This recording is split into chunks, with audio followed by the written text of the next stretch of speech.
Hi students, welcome to NMK Telugu online classes. ఈ వీడియోలో 21వ తారీఖుకి సంబంధించినటువంటి కరెంట్ అఫైర్స్ అయితే డిస్కస్ చేద్దాం. ఆల్రెడీ దీనికన్నా ముందు 20వ తారీఖు సంబంధించినటువంటి కరెంట్ అఫైర్స్ కూడా పోస్ట్ చేశాను.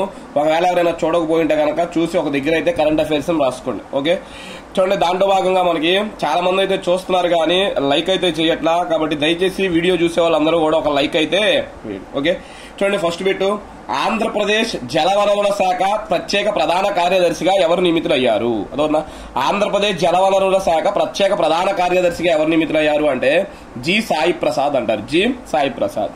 మనకి ఆంధ్రప్రదేశ్ లో కొత్త ప్రభుత్వం ఏర్పడింది కాబట్టి చాలా మంది నూతనంగా అయితే వస్తూ ఉంటారు, గుర్తుపెట్టుకోవాలి. ఎందుకంటే అంతకుముందు వైసీపీ ప్రభుత్వంలో ఉన్న వాళ్ళందరినీ కూడా ఎవరు కంటిన్యూ చేయరన్నమాట. వాళ్ళందరినీ తీసేసి వాళ్ళ ప్లేసుల్లో కొత్త పర్సన్స్ అయితే మనకి తీసుకొస్తా ఉంటారు. అదవుతుందా? కాబట్టి ఆంధ్రప్రదేశ్ జలవనరుల శాఖ ప్రత్యేక ప్రధాన కార్యదర్శి ఎవరు అంటే సాయి ప్రసాద్. వ్యవసాయ శాఖ నూతన ప్రధాన కార్యదర్శి ఎవరు అంటే బి రాజశేఖర్ అంటారు. వ్యవసాయ శాఖ నూతన ప్రధాన కార్యదర్శి ఎవరు అంటే బి రాజశేఖర్. సిఆర్డిఏ అంటారు, క్యాపిటల్ రీజియన్ డెవలప్మెంట్ అథారిటీ నూతన కమిషనర్ ఎవరు అంటే కాటమనేని భాస్కర్ అంటారు. కాటమనేని భాస్కర్. అదేవిధంగా ఉన్నత విద్యాశాఖ ముఖ్య కార్యదర్శి ఎవరు అంటే జె శ్యామలరావు. ఉన్నత విద్యాశాఖ ముఖ్య కార్యదర్శి ఎవరు అంటే జె శ్యామలరావు. నైపుణ్యాభివృద్ధి శాఖ ముఖ్య కార్యదర్శి ఎవరు అంటే ఆయన కూడా జె శ్యామలరావు. అంటే జె శ్యామలరావు రెండింటికి ఉన్నాడు కార్యదర్శిగా, ముఖ్య కార్యదర్శిగా, ఉన్నత విద్యాశాఖకు నైపుణ్యాభివృద్ధి శాఖకు. పాఠశాల విద్యాశాఖ ముఖ్య కార్యదర్శి ఎవరు అంటే కోనా శశిధర్ అంటారు. పంచాయతీరాజ్ గ్రామీణాభివృద్ధి శాఖ ముఖ్య కార్యదర్శి ఎవరు అంటే శశిభూషణ్ కుమార్ అంటారు. కార్మిక శాఖ ప్రత్యేక ప్రధాన కార్యదర్శి ఎవరు అంటే గోపాలకృష్ణ ద్వివేది అంటారు.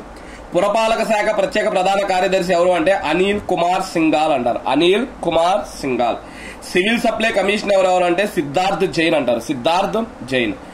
ఉద్యాన మత్స్య సహకార శాఖ కార్యదర్శి ఎవరు అంటే రాజశేఖర్. వీళ్ళందరూ కొత్తగా వచ్చిన వాళ్ళు. ఉద్యాన శాఖ, మత్స్య శాఖ, సహకార శాఖ మూడింటికి కార్యదర్శి ఎవరు అంటే రాజశేఖర్ అని అయితే మనం చెప్పుకోవచ్చు. ఓకే, నెక్స్ట్ దాని తర్వాత సెకండ్ బిట్, ఆంధ్రప్రదేశ్ రాష్ట్ర అసెంబ్లీ చీఫ్ మార్షల్ గా ఎవరు నియమితులయ్యారు? చూడండి, ఆంధ్రప్రదేశ్ రాష్ట్ర అసెంబ్లీ చీఫ్ మార్షల్ గా ఎవరు నియమితులయ్యారు అంటే ఆయన పేరు వి గణేష్ బాబు అంటారు. ఏం పేరు?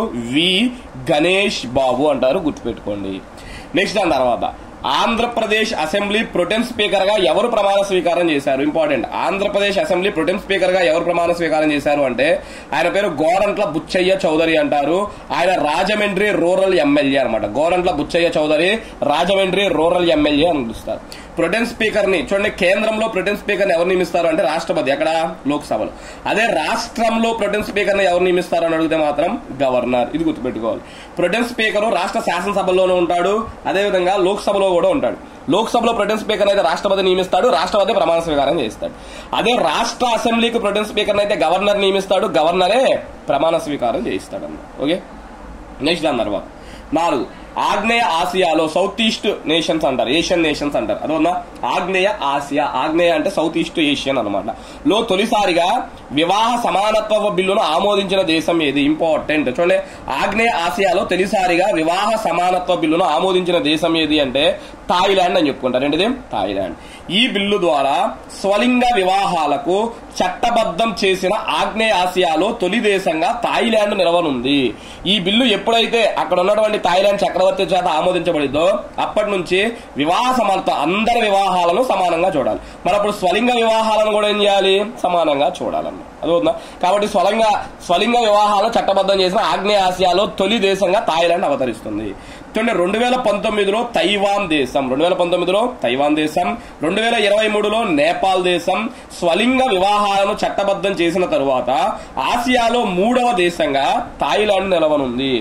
ఇది స్వలింగ వివాహాలను చట్టబద్ధం చేసిన మొదటి ఆసియా దేశం ఏది అంటే తైవాన్, రెండో దేశం ఏది నేపాల్, ఇప్పుడు 3వ దేశం ఏది థాయిలాండ్. అదే ఆగ్నేయ ఆసియాలో అయితే మొదటి దేశం ఏది థాయిలాండ్ గా మనం అయితే చెప్పుకోవచ్చు అన్నమాట. ఓకే, నెక్స్ట్ దాని తర్వాత చూడండి 5, ఏ రాష్ట్రం 2023లో తెచ్చిన 65% రిజర్వేషన్ ని ఆ రాష్ట్ర హైకోర్టు రద్దు చేసింది?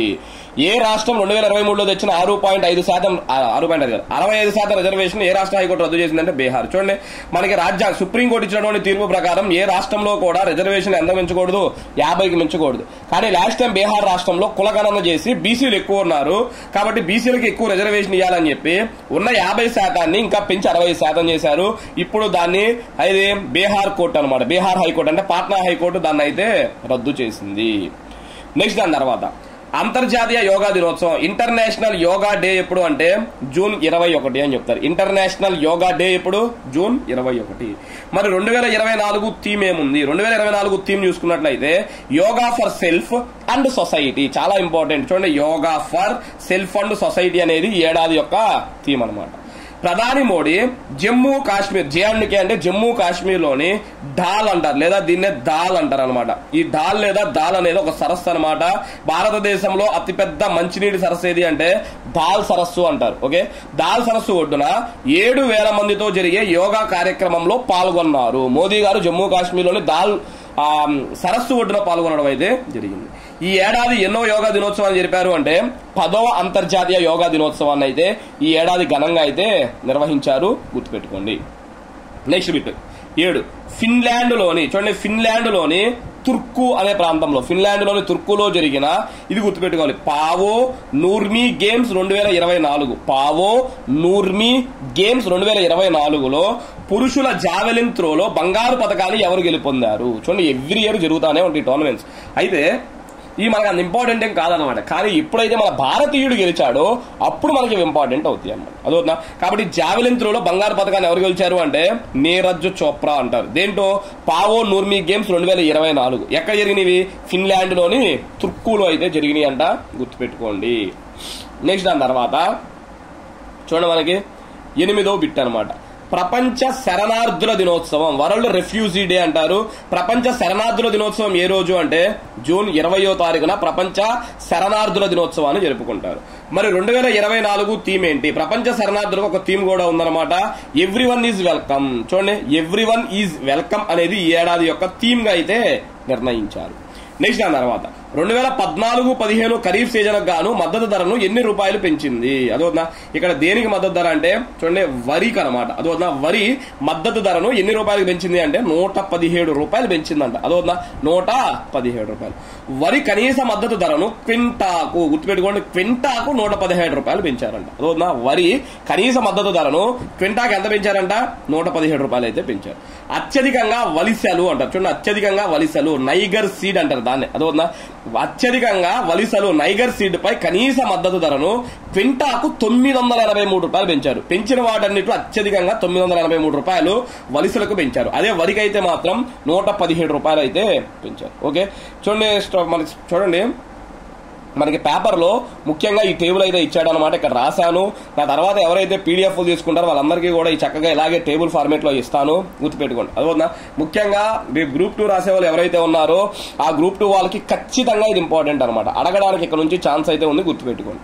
చూడండి, 1 పంట, 2 2023-24 అంటే లాస్ట్ ఫైనాన్షియల్ ఇయర్ ఆర్థిక సంవత్సరం 2024-25 ఈ ఆర్థిక సంవత్సరం ఎంత పెంచారు? ప్రతి సంవత్సరం కనీస మద్దతు ధరను పెంచుతానే ఉంటారు, ఎంత పెంచారో తెలియాలి. చూడండి, ఫస్ట్ది వరి సాధారణం, వరిలో సాధారణం అనమాట. ఇది వరకు 2183 రూపాయలు ఉండేది, ఇప్పుడు 2300 అయింది. అంటే ఎంత పెంచారు? వరిపై 117 రూపాయలు, వరి సాధారణంపై 117 రూపాయలు. నెక్స్ట్ వరిలో ఏ గ్రేడ్ ఉంటుంది, మళ్ళా ఏ గ్రేడ్, అది అంతకుముందు 2203 రూపాయలు ఉండేది, ఇప్పుడు 2320 చేశారు. అంటే ఎంత పెరిగింది? దీని మీద కూడా 117. కాబట్టి సింపుల్ గా వరి మీద ఎంత పెరిగింది అంటే 117 రూపాయలు పెరిగింది.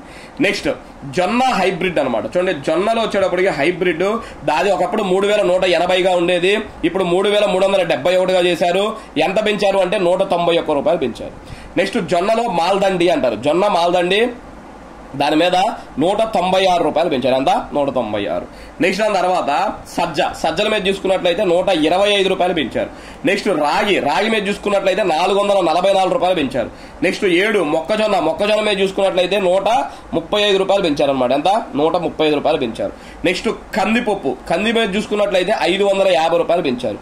నెక్స్ట్ దాని తర్వాత 9 పెసర మీద చూసుకున్నట్లయితే 124 రూపాయలు పెంచారు. నెక్స్ట్ దాని తర్వాత మినుమ 450 రూపాయలు పెంచారు ఈ ఏడాది. నెక్స్ట్ వేరుశెనగ 406 రూపాయలు పెంచారు. నెక్స్ట్ పొద్దుతిరుగుడు సన్ఫ్లవర్ అనమాట 520 రూపాయలు పెంచారు. ఎంత? 520. నెక్స్ట్ సోయాబీన్ 292 రూపాయలు పెంచారు. నెక్స్ట్ నువ్వులు 632 రూపాయలు పెంచారు. నెక్స్ట్ వలిసరు పైన చెప్పాను, నైగర్ సీడ్ అంటారు, 980.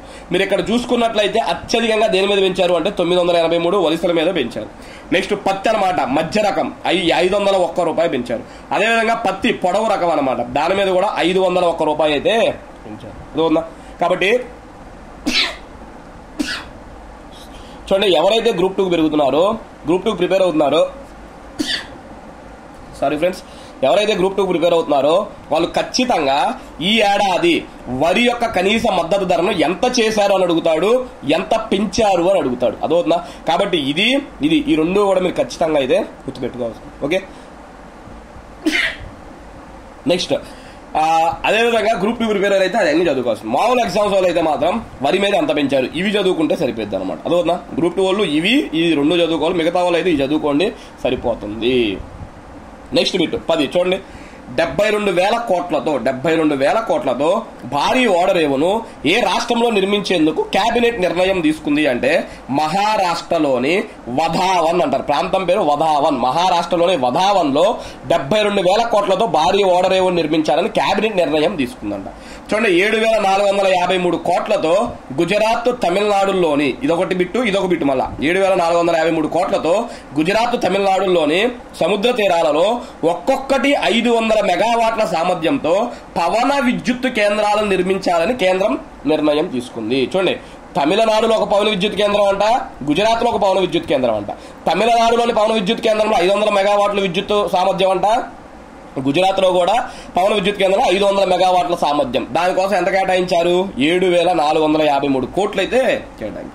నెక్స్ట్ 2,869 కోట్లతో వారణాసిలోని లాల్ బహదూర్ శాస్త్రి అంతర్జాతీయ విమానాశ్రయంను అభివృద్ధి మరియు నూతన టెర్మినల్ ను నిర్మించనున్నారు. కానీ లాల్ బహదూర్ శాస్త్రి ఇంటర్నేషనల్ ఎయిర్పోర్ట్ ఎక్కడుంది అని అడిగితే వారణాసి అని గుర్తుపెట్టుకోవాలి. ఓకే, నెక్స్ట్ 2024-25 నుంచి 2028-29 మధ్య కాలంలో 2,254 కోట్లతో దేశవ్యాప్తంగా ఫోరెన్సిక్ సదుపాయాలను మెరుగుపరచనున్నారు. మనకి ఫోరెన్సిక్స్ ల్యాబ్స్ ఉంటాయి కదా, వాటిని మెరుగుపరచాలని చెప్పి 2,254 కోట్లను కేటాయిస్తున్నట్లు కేబినెట్ అయితే మనకి నిర్ణయం తీసుకుంది, గుర్తుపెట్టుకోండి. నెక్స్ట్ దాని తర్వాత చూసినట్లయితే చూడండి 11 స్టేట్ ఆఫ్ గ్లోబల్ ఎయిర్ అంటారు, సోగా అంటారు సింపుల్ గా. నివేదిక ప్రకారం 2021లో భారతదేశంలో ఎంతమంది చిన్నారులు వాయు కాలుష్యం వల్ల మరణించారు అంటే 169,400 మంది అనమాట. దాన్ని మనం యావరేజ్ గా 1.7 లక్షల మందిని అయితే తీసుకోవచ్చు. 2021లో రోజుకు సగటున 464 మంది చిన్నారులు వాయు కాలుష్యం వల్ల న్యూమోనియాతో పాటు శ్వాసకోశ ఇన్ఫెక్షన్లు, దీర్ఘకాలిక శ్వాసకోశ వ్యాధులు, ఆస్తమా మొదలగు వాటి వల్ల మరణించారు. చూడండి, రోజుకి యావరేజ్ గా 464 మంది అయితే మరణించారు. అదోనా, ఇది కూడా మనం గుర్తుపెట్టుకోవాలి. నెక్స్ట్ దాని తర్వాత 12 అంతరిక్షానికి లిఫ్ట్ వేయనున్నట్లు ప్రకటించిన సంస్థ ఏ దేశానికి చెందింది? చూడండి, అంతరిక్షానికి లిఫ్ట్ వేస్తున్నారంట. ఇటీవల నాసా సంస్థ చంద్రుడిపై రైల్వే ట్రాక్ వేస్తున్నట్లు ప్రకటించింది. ఇప్పుడు అంతరిక్షానికి లిఫ్ట్ వేయనున్నట్లు ప్రకటించిన సంస్థ ఏది అంటే జపాన్ దేశానికి చెందిన ఒక సంస్థ. చూడండి, జపాన్కి చెందిన వబయాషి కార్పొరేషన్ సంస్థ, దాని పేరు గుర్తుపెట్టుకోండి, వబయాషి అంటే వబయాషి కార్పొరేషన్ సంస్థ రోదసీలోకి లిఫ్ట్ లో పంపించేలా ప్లాన్ చేస్తుంది. భూమి నుంచి శాటిలైట్ వరకు కేబుల్ వేస్తామని ప్రకటించింది. అదో భూమి నుంచి శాటిలైట్ వరకు కేబుల్ వేస్తామని ప్రకటించింది. $100 బిలియన్ 2050 కల్లా దీన్ని నిర్మించాలని భావిస్తున్నారు. ఇప్పుడు కాదంట, 100 బిలియన్ అంట. 1 మిలియన్ అంటే 10 లక్షలు, 1 బిలియన్ అంటే 100 కోట్లు అనమాట. అదవుతుందా? కాబట్టి $100 బిలియన్ 2050 కల్లా దీన్ని అయితే నిర్మించాలని చూస్తుందంట, గుర్తుపెట్టుకోండి. ఓకే, నెక్స్ట్ ఉప ముఖ్యమంత్రి పవన్ కళ్యాణ్ ఏ రాష్ట్రం? ఆంధ్రప్రదేశ్ అన్నమాట. ఆంధ్రప్రదేశ్ ఉప ముఖ్యమంత్రి పవన్ కళ్యాణ్ కు ఆఫీసర్ ఆన్ స్పెషల్ డ్యూటీగా ఎవరు రానున్నారు? చూడండి, ఈయన కావాలని చెప్పి ఆయన ఏపించుకున్నారనమాట. ఆయన పేరు వచ్చేటప్పటికి మైలవరపు కృష్ణతేజ ఐఏఎస్ అంటారు. మైలవరపు కృష్ణతేజ ఐఏఎస్. చూడండి, ఆల్రెడీ ఈ బిట్టు గురించి మీకు, ఆ వ్యక్తి గురించి 18వ తారీఖు కరెంట్ అఫైర్స్ లో చెప్పాను అనమాట. ఒకసారి మీరు గమనించినట్లయితే చూడండి, 18వ తారీఖు చెప్పాను. జాతీయ బాలల రక్షణ కమిషనర్ పురస్కారాన్ని ఇటీవల ఎవరికి ప్రకటించారు అంటే ఐఏఎస్ కృష్ణతేజ అని చెప్పాను. చూసారా, ఆ ఐఏఎస్ కృష్ణతేజ ఎక్కడ? ఆంధ్రప్రదేశ్ చిలకలూరు బ్యాటరీ చెందిన ఇతను ప్రస్తుతం కేరళలోని త్రిశూర్ జిల్లాలో పనిచేస్తున్నారు అని చెప్పాను. ఇప్పుడు ఈయనే ఆంధ్రప్రదేశ్ లో ఎవరికి? పవన్ కళ్యాణ్ కంట. అదవుతుందా? ఆంధ్రప్రదేశ్ ఉప ముఖ్యమంత్రి అయినటువంటి పవన్ కళ్యాణ్ కు ఆఫీసర్ ఆన్ స్పెషల్ డ్యూటీగా అయితే రానున్నారు. ఇక్కడ చూడండి, ఈయన ప్రస్తుతం కేరళలోని త్రిశూర్ జిల్లాలో కలెక్టర్ గా పనిచేస్తున్నారు. ఇది గుర్తుపెట్టుకో. ఓకే, నెక్స్ట్ 14 ఓ అంతర్జాతీయ టీ20లలో చూడండి, అంతర్జాతీయ టీ20లో 4 ఓవర్లు వేసి అతి తక్కువ పరుగులు ఇచ్చిన భారత బౌలర్ గా ఎవరు నిలిచారు అంటే బూమ్రా అంటారు. ఆయన పేరు బూమ్రా. చూడండి, ఓ అంతర్జాతీయ టీ20లో ఎవరైనా గరిష్టంగా 4 ఓవర్లు వేయగలరు. అదోనా 4 ఓవర్లు వేసి అతి తక్కువ పరుగులు ఇచ్చిన భారత బౌలర్ గా ఎవరు నిలిచారు అంటే బుమ్రా నిలిచాడు, గుర్తుపెట్టుకోండి. నెక్స్ట్ దాని తర్వాత ఎవరి పేదంట, ఆఫ్ఘనిస్తాన్ పై జరిగిన మ్యాచ్ లో ఇతను 4 ఓవర్లు వేసి కేవలం 7 పరుగులు ఇచ్చాడంట. ఓకే, ఇది ఒక ఇంపార్టెంట్ గా గుర్తుపెట్టుకోండి. నెక్స్ట్ దాని తర్వాత అంతర్జాతీయ టీ20లలో భారత్ తరపున అత్యధిక పరుగులు చేసిన క్రికెటర్ ఎవరు? అంతర్జాతీయ టీ20లలో భారత్ తరపున అత్యధిక పరుగులు చేసిన క్రికెటర్ ఎవరు అంటే విరాట్ కోహ్లీ 4066 పరుగులు చేశాడు. 4066. మరి రెండో ప్లేస్ లో ఎవరున్నారు అంటే 4050 పరుగులతో రోహిత్ శర్మ రెండవ స్థానంలో ఉన్నాడు. వీళ్ళిద్దరికి పెద్ద డిఫరెన్స్ చూడండి, ఈయనేమో 4050, ఈయనేమో 4066, అంటే 16 రన్స్ ముందున్నారు కోహ్లీ, కాబట్టి ఇది గుర్తుపెట్టుకోండి. నెక్స్ట్ దాని తర్వాత మరణించిన డేవిడ్ జాన్సన్ ఏ దేశ మాజీ క్రికెటర్? మరణించిన డేవిడ్ జాన్సన్ ఏ దేశ మాజీ క్రికెటర్ అంటే భారతదేశం అని చెప్తారు. ఏ దేశం? భారతదేశం. లోక్సభ ప్రొటెం స్పీకర్ గా ఎవరు నియమితులయ్యారు అంటే భర్తృహరి మహతాబ్ అంటారు. చూడండి ఇంపార్టెంట్, లోక్సభ ప్రొటెం స్పీకర్ గా ఎవరు నియమితులయ్యారు అంటే భర్తృహరి మహతాబ్ అంటారు. భర్తృహరి మహతాబ్. ఇతను ఒడిశాలోని కటక్ నియోజకవర్గం నుండి బీజేపీ తరపున లోక్సభకు ఎన్నికయ్యాడు. అదోనా, ఇతను బీజేపీ పార్టీ తరపున కటక్, ఒరిస్సాలోని కటక్ నుంచి అయితే గెలిచాడంట. నెక్స్ట్ ఇతను ఇప్పటికి 7 సార్లు ఎంపీగా ఎన్నికయ్యారు. ఇతను ఇప్పటికి ఎన్నిసార్లు ఎంపీగా ఎన్నికయ్యారు? 7 సార్లు అయితే ఎంపీగా ఎన్నికయ్యారు. నెక్స్ట్ చూడండి, లాస్ట్ బిట్ 18వ బిట్ అనమాట. అదోనా 21వ తారీఖుకి సంబంధించి నాటో సెక్రటరీ జనరల్ గా ఎవరు ఎన్నిక కానున్నారు? నాటో సెక్రటరీ జనరల్ గా ఎవరు ఎన్నిక కానున్నారు అంటే మార్కు రుట్టే అంటారు. ఆయన పేరు మార్కు రుట్టే. ఇంకా ఎన్నిక కానున్నారు. ఆల్మోస్ట్ 100% ఈయన అనమాట, అఫీషియల్ గా ప్రకటించాలి అంతే. మార్కు రుట్టే. చూడండి, నెదర్లాండ్స్ కు చెందిన ఇతను నాటో సెక్రటరీ జనరల్ అవనున్నారు. ఏ దేశం అంటేనా? నెదర్లాండ్. పోటీలో ఇతను ఒక్కడే ఉన్నాడు కాబట్టి ఆయన ఎన్నిక లాంఛనమే, అంటే ఇంకా ప్రకటించడమే తరువాయి. నాటో అంటే అర్థం ఏంటి? చూడండి, నాటో అంటే నార్త్ అట్లాంటిక్ ట్రెటీ ఆర్గనైజేషన్ అంటారు. నార్త్ అట్లాంటిక్ ట్రెటీ ఆర్గనైజేషన్ అంటారు. ఈ నాటో అనేది ఎప్పుడు ఏర్పాటైంది అంటే 1949లో ఏర్పాటైంది. ఈ నాటో యొక్క ప్రధాన కార్యాలయం ఎక్కడుంది అంటే బ్రసెల్స్ అంటారు. బ్రసెల్స్ అనేది ఏ దేశంలో ఉంది అంటే బెల్జియం దేశంలో అయితే ఉందన్నమాట. అదవుతుందా? కాబట్టి చూడండి స్టూడెంట్స్, మనకి ఇవి 21వ తారీఖుకి సంబంధించినటువంటి మొత్తం 18 బిట్లు అనమాట. ఓకే, నెక్స్ట్ దాని తర్వాత 22వ తారీఖుకి సంబంధించినవి కూడా మొత్తం రాసేసా. ఇంకొక 1 అవర్ లో దీనికి సంబంధించినటువంటి వీడియోను కూడా పోస్ట్ అయితే చేస్తా. ఓకే, మీరు చేయవలసిన వల్ల జస్ట్ ఒక లైక్ అయితే చేయండి. దాని ప్రకారమే నేను ఎక్కువ వీడియోస్ అయితే చేయగలను. Okay, thank you.